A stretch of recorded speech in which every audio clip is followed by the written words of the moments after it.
everyone, welcome back to Adventures with Ariel. It's 90s Disney Channel week. I am so excited about this one. I can remember this era of Disney Channel reasonably well. This is episode number 2 in my History of Disney Channel series. If you haven't seen the first episode in this series, I would highly recommend you watch that one first. Or if you don't really care about 1980s Disney Channel, you can keep watching this one. Regardless, I hope you'll hit that subscribe button as well as that notification bell so you'll get notified every time I post a new episode in the series. Alright, without further ado, I present you with the History of Disney Channel, 90s edition. Some of you may be too young to remember, but once upon a time, the Disney Channel was a premium channel. You couldn't just turn on your television and find it on basic cable. If your parents weren't going to pay for it, you would likely have to resort to watching it at a friend's house. But all of this began to change in the year 1990, when TCI's Montgomery, Alabama system became the first cable provider to carry the channel as a basic cable service. And as the decade progressed, many more cable providers would decide to follow suit. As it gained a wider audience, the Disney Channel would begin to shift its focus and relaunch itself as a station that had something for everyone. But before we get to that fateful day in 1997 when everything changed, let's take a look at what the channel was offering us in the earlier part of the decade. Okay, so some of you may have noticed that in the last episode, I didn't talk a lot about the cartoons put out by Disney Television Animation. Side note, Disney Television Animation is the television animation studio responsible for many of your favorite childhood cartoons. The studio released its first animated show in 1985, Disney's Adventures of the Gummy Bears. And while this show and DuckTales did in fact originally air in the 1980s, they wouldn't be shown on Disney Channel until the 1990s. You see, most of the Disney television cartoons would have their initial run on ABC before moving over to the Disney Channel a few years later. Why did they take so long to get to the Disney Channel? I have no idea. But throughout the 90s, Disney Channel would gift us with one iconic cartoon after another. Tailspin, Darkwing Duck, Goof Troop, Aladdin, Timon and Pumbaa, and Gargoyles. So what was going on in the live action department? Well, reruns of 80s staples like Dumbo's Circus and Welcome to Pooh Corner continued to air. But in 1992, a show titled Adventures in Wonderland would become the hot new children's show featuring puppet characters. Adventures in Wonderland was a comedy musical series based on Walt Disney's animated classic and was taped at MGM Studios at Walt Disney World. But this wasn't the only Disney Channel show being filmed at the park. Next door, the all-new Mickey Mouse Club was serving as a training ground for some of today's hottest music and film stars. The show was a revival of the company's early TV staple and first aired in 1989. But you gotta hand it to whatever team assembled the cast for the 1993 season. Amazingly, 25% of them went on to become superstars. The cast included Britney Spears, Christina Aguilera, Justin Timberlake,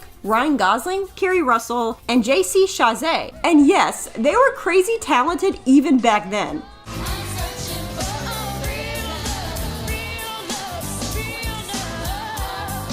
By the mid-90s, the Disney Channel had gained several popular shows under its belt, but nonetheless, it was lagging behind its competitors. Disney's 30 million subscribers paled in comparison to Nickelodeon's 70 million. So the Disney Channel decided to step up its game and take a cue from its competitors. With a new objective and a new audience being introduced to the channel through basic cable, Disney decided that it was as good a time as any to relaunch the Disney Channel. Wanna see action? Something for everyone. Wanna share the magic? So come on, join the fun on Disney.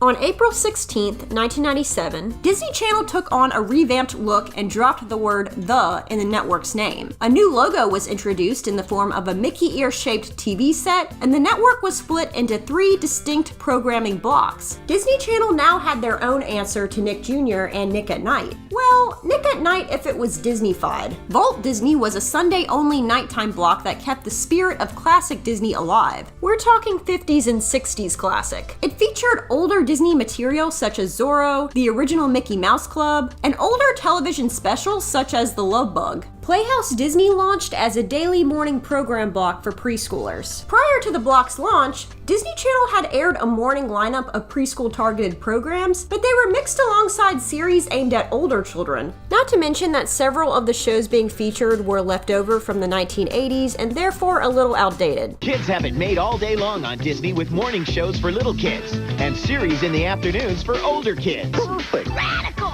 With this new structure in place, Preschool-oriented content would strictly be aired in the mornings, when older children were in school. Tweens and teens had their own block that ran from the afternoon to late evening, dubbed Zoog Disney. It was hosted by anthropomorphic characters called Zoogs, who resembled robots and aliens. Zoog Disney was designed to encourage viewer interactivity between television and the internet. Keep in mind, we were still living in the information age. In other words, the internet was still exciting and new, and people used lingo like surfing the web. Surf on over to Zoog Disney's Ether, home of the Zoogs. And you do stuff, play games. Tell us what you think. Join clubs and talk to other kids. I can imagine that this would appear pretty dated to today's teenager. Zoog Disney was perhaps most notable for the television shows it introduced. Its lineup consisted of Disney Channel original series, which included shows like Flash Forward, So Weird, The Jersey, and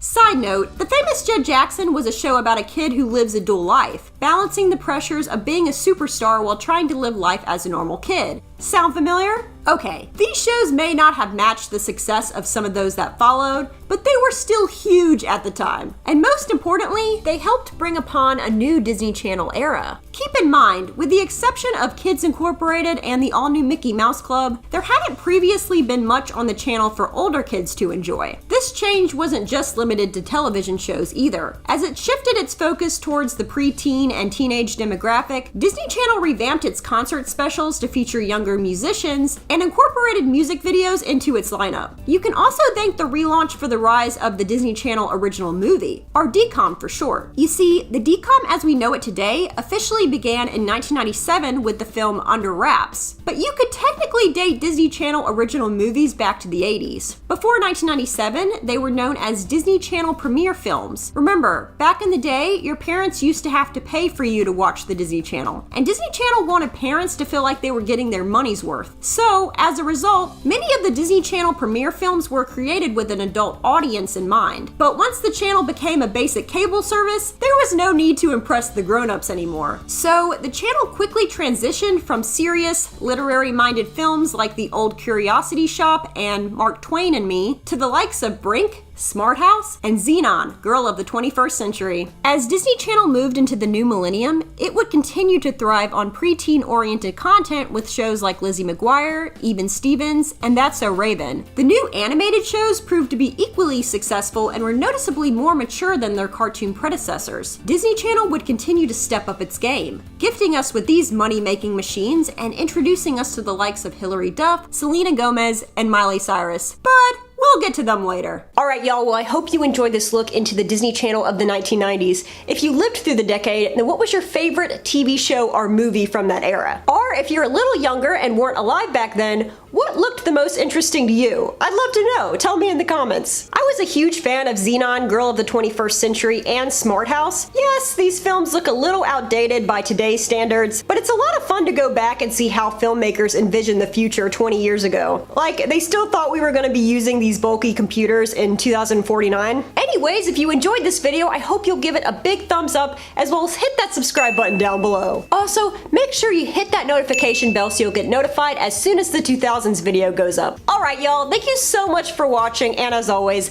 have a magical day.